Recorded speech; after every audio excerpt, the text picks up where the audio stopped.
Welcome to Glamble Talks. हमारे channel पे आपको ये पहले ही बताया जा चुका है कि पायल मलिक जो हैं वो कल घर से इविक्ट हो चुकी हैं। सैटरडे को जब वीकेंड की वार की शूटिंग हुई उसके बाद पायल मलिक का वोटों के आधार पे इविक्शन हो गया, क्योंकि साई केतन राव जो कि as a spy as a बाहर वाला काम कर रहा है, उन्होंने दीपक चौरसिया और अरमान मलिक को सेव कर लिया था। और उसके बाद जो लोग नॉमिनेटेड बचे थे उसमें सबसे कम वोट पायल मलिक को मिला और पायल मलिक इस तरह घर से बेघर हो गई थी। अब हम आपको बताते हैं कि आज घर के अंदर में जो है फिर से एक नॉमिनेशन टास्क हुआ, यानी कि सेकेंड वीक के इविक्शन के लिए फिर से आज नॉमिनेशन टास्क हुआ। और इस नॉमिनेशन टास्क में 6 लोग नॉमिनेट हुए हैं।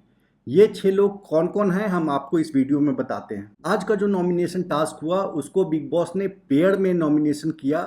ऐसा जो नॉमिनेशन टास्क आपने कई सारे सीजन में देख लिया होगा, बिग बॉस OTT 2 में भी ऐसा नॉमिनेशन का टास्क था, जहाँ पे कि बिग बॉस 2 लोगों को एक साथ कन्फेशन रूम में, एक्टिविटी रूम में बुलाते हैं और वहाँ पे बिग बॉस इन दोनों लोगों को आपसी सहमति से 2 में से किसी एक नाम को चूज करने को देते हैं, जिसको ये दोनों मिलके नॉमिनेट करना चाहते हैं। आपको याद होगा कि बिग बॉस OTT 2 में ऐसा ही टास्क हुआ था, जहाँ पे कि जिया शंकर और जैद हदीद इन दोनों को अविनाश और अभिषेक मल्हान में से चूज़ करना था और जिया शंकर ने कन्विंस करके अभिषेक मल्हान को चूज़ किया था। उसके बाद जैद हदीद और जिया शंकर के बीच में काफ़ी फाइट हुई थी।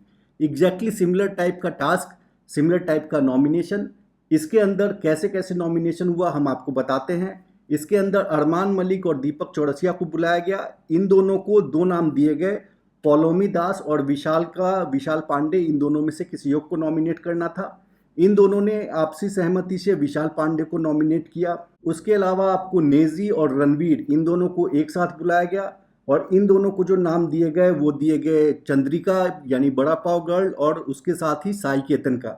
अब ये दोनों के अच्छे दोस्त हैं साई केतन राव ऑब्वियसली, तो इन दोनों ने आराम से बड़ा पाव गर्ल चंद्रिका को नॉमिनेट कर दिया। उसके बाद सना सुल्तान और साई केतन राव को एक साथ बुलाया गया। अब ये दोनों भी आपस में अच्छे दोस्त हैं, इनकी अच्छी कोऑर्डिनेशन है।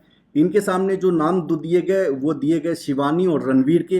अब सना सुल्तान और साई केतन राव दोनों ही रणवीर के अच्छे दोस्त हैं, आप सबको पता है। इन लोगों के लिए इजी डिसीजन था, इन लोगों ने शिवानी कुमारी को नॉमिनेट कर दिया। उसके बाद फिर वड़ा पाव गर्ल चंद्रिका और शिवानी कुमारी को बुलाया गया और इन दोनों को जो है मुनीषा और दीपक चौरसिया, इन दोनों के बीच में एक चूज करना था। इन लोगों के लिए भी एक आसान डिसीजन था। दीपक चौरसिया और शिवानी को काफ़ी गाइड करते हैं, काफ़ी बेटी की तरह ट्रीट करते हैं, तो शिवानी उसके अगेंस्ट तो जाती नहीं। तो इन दोनों ने मिलकर मुनीषा जी को नॉमिनेट कर दिया, तुम इस तरह से मुनीषा नॉमिनेट हो जाती हैं। उसके बाद सना मकबूल और कटारिया, इन दोनों को बुलाया जाता है। इन दोनों के सामने नाम कृतिका और नेजी का दिया जाता है। अब आप यहाँ पे सना मकबूल का सातिरपन देखिए कि वो नेजी के साथ इतने अच्छे से बात करती हैं। कई सारे आप रील्स देखेंगे जहाँ पे कि सना मकबूल और नेजी आपस में काफ़ी अच्छी बात करते रहते हैं, अच्छा बॉन्ड शेयर करते हैं। उसके बाद भी जो सना मकबूल है वो कटारिया के कहने पे नेजी को नॉमिनेट करने को रेडी हो जाती हैं और सना मकबूल और कटारिया ने मिलकर नेजी को नॉमिनेट कर दिया। इसके अलावा एक पेयर में बुलाया जाता है आपको पौलोमी दास को और मुनीषा जी को। इन दोनों के सामने जो नाम दिया जाता है वो कटारिया का और सना मकबूल का नाम दिया जाता है।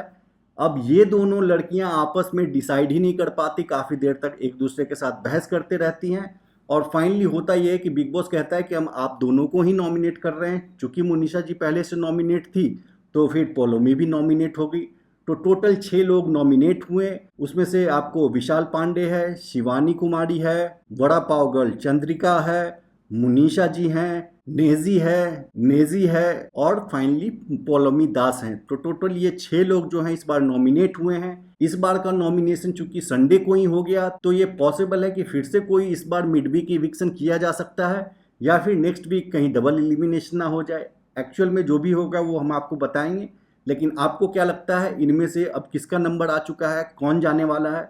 हमें तो लगता है कि मुनीषा और पौलोमी दास, इनमें से किसी का पत्ता जो है अब कटने वाला है। तो देखते हैं, अगर मुनीषा जी पिछले बार बेबिका दुबे की तरह अगर कोई मिनिमम गारंटी लेके नहीं आई होंगी तो मुनीषा जी के जाने के चांसेस ज़्यादा लगते हैं। आपको क्या लगता है आप कमेंट करके बताइए। मिलते हैं फिर हम आपसे अगले वीडियो में, तब तक के लिए थैंक यू।